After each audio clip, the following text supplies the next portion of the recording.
नमस्कार, आप देख रहे हैं परफेक्ट मिशन लाइव और मैं हूं आपके साथ ज्योति कनौजिया। आइए रुक करते हैं खबर की ओर।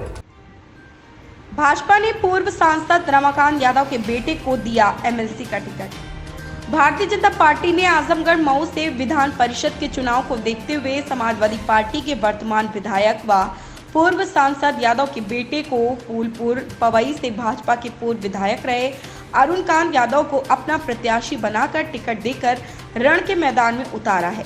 जहां विधानसभा चुनाव में आजमगढ़ समाजवादियों का गढ़ कहा जाता है, जहां विधानसभा के इस अचूक संघर्ष के बाद भी एक सीट पर कमल का फूल खिल नहीं पाया है।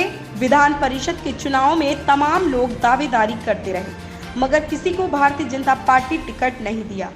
भारतीय जनता पार्टी ने स्वच्छ छवि, ईमानदार और कंधे से कंधा मिलाकर चलने वाले भाजपा प्रत्याशी पूर्व सांसद रमाकांत यादव के बेटे को अपना टिकट दे दिया। अब देखना यह है कि आजमगढ़ मऊ दोनों जिला मिलाकर कमल का फूल भाजपा खिला पाती है या नहीं, या तो जनता के हाथ में है। जहां गरीबों के मसीहा समाज सेवी नौजवान युवाओं के दिलों की धड़कन अरुण कांत यादव आज नामांकन करने के बाद मऊ के लिए रवाना हुए, जो डोर टू डोर जाकर संपर्क कर रहे हैं। आपने फिर भरोसा किया है, पहले तो इसके लिए क्या कहेंगे? इसके लिए सबसे पहले तो मैं भारतीय जनता पार्टी को धन्यवाद देना चाहता हूं, और दूसरी चीज़ मुझे इस बात की खुशी है कि भारतीय जनता पार्टी योग्य प्रत्याशियों का चयन करती है। इसमें किसी तरह का जातिवाद या परिवारवाद का भेदभाव नहीं रहता, क्योंकि जब मैं सपा में था तो उस टाइम मेरे पिताजी चले गए थे बीजेपी में और मुझे सपा ने टिकट नहीं दिया था, जबकि मैं वहाँ से सिटिंग एमएलए था। लेकिन अब आप भारतीय जनता पार्टी को देखिए, हमारे पिताजी बीजेपी में हैं, हमारे पिताजी सपा में हैं और हम बीजेपी में हैं, और वो सपा से विधायक हैं। उसके बाद भी बीजेपी ने हमको टिकट दिया।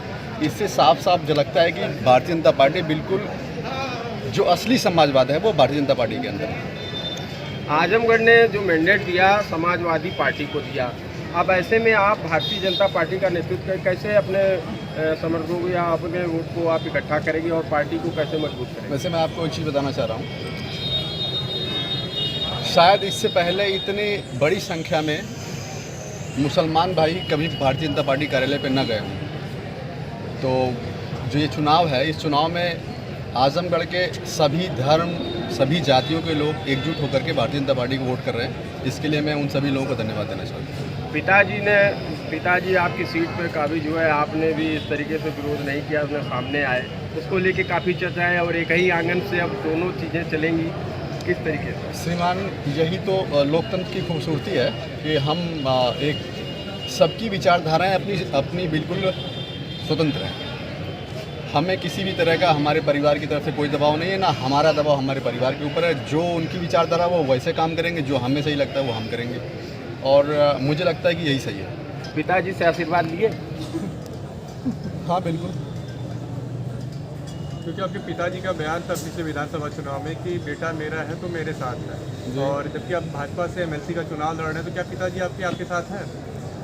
वैचारिक रूप से जो हमारी राजनीतिक विचारधाराएं हैं वो भिन्न हैं, और मैं भारतीय जनता पार्टी के विचार से ताल्लुक़ रखता हूं और वो समाजवादी पार्टी के विचार से। तो राजनीतिक रूप से हम अलग अलग हैं, बाकी हमारी कोई दुश्मनी नहीं है, हम रहते एक ही घर में। मतलब चुनाव के समय आपका कोई भी प्रचार में सपोर्ट नहीं था, क्या करेंगे? बिल्कुल उनका ये गलत बयान है। ये चीज़ अगर कोई कार्यकर्ता ऐसा कहेगा तब मैं इसको मानूंगा। मैंने कोई भी ऐसा काम नहीं किया जिससे मेरे ऊपर इस तरह कोई आरोप लगे। किस प्रकार आप जीत का दावा कर रहे हैं? मैंने आपसे बताया ना कि सभी तरह के, सभी जाति, धर्म, सभी दलों के लोग इस बार भारतीय जनता पार्टी वोट करें। ठीक है सर।